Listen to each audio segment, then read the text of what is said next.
Okay, what the The Boss Metalzone is infamously one of the most hated pedals of all time.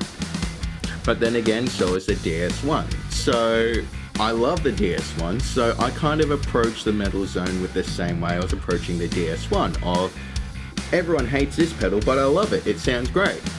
So I grabbed the Metalzone and I was like, yeah, I'm sure that it's all hype and it's actually a really good pedal. No. Alright, so let's talk about the game first of all. Personally, I find the game to be kinda unusable and completely broken.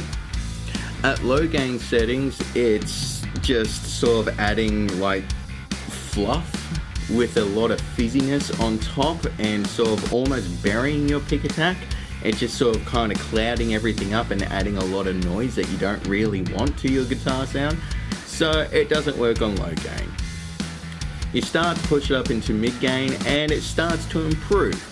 Obviously this is a pedal that only wants to be used for high gain, but you know, I needed to check everything. But at the same time for middle gain, just sort of really emphasized your pick attack while adding fizz on top without really doing much else. It was really sort of starting to sound like that infamous can of bees. Alright, so fine, let's crank up the gain and turn it into, high gain, because that's what we're here for, right? It's the Metalzone, we should use it for high gain.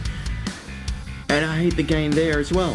It's basically this screechy, fizzy mess that then gets broken up by these really percussive pick attacks. So, I mean, it kind of feels fun to play because it's so percussive. It does give you a lot of impact to your playing, which can be really rewarding. But the screechiness and the fizziness is kind of just covering everything up. And, I mean, good luck telling what notes you're actually playing. The EQ on this pedal is almost impressive. What is kind of impressive about it is how wide range it is and exactly how powerful it is. There is a huge sweep to both the low control and the high control, as well as the mids, and that kind of gives you hope. That kind of makes you sort of sit there and go, wow, I can do anything with this EQ. Surely I'll be able to get a great sound out of it. Then you start using the EQ and realize, nope, not really. The EQ is so sensitive that like you're kind of breaking out tweezers to move it just tiny millimeter by millimeter in order to try to find the right settings for it. It's kind of an impressive EQ, but also completely unusable. Also, check out how much it disappears in a mix. Like, I use the exact same mix as all the other distortion pedals, but in the mix here with the Boss Metalzone, the bass just completely sits on top of it. The bass is just killing the Metalzone here. And that was after I added mids. So, I mean, yeah, it just disappears in a mix and all you hear is fizz. I also hoped it would sort of do the Swedish chainsaw thing like the HM2 pedal. It does not.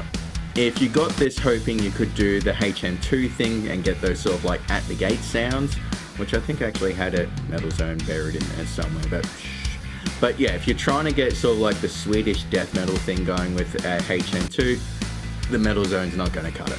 So look, the gain is a fizzy, screeching mess. The EQ is incredibly powerful in helping you find all sorts of settings that don't work, and the overall tone of this pedal is a screaming, screeching mess.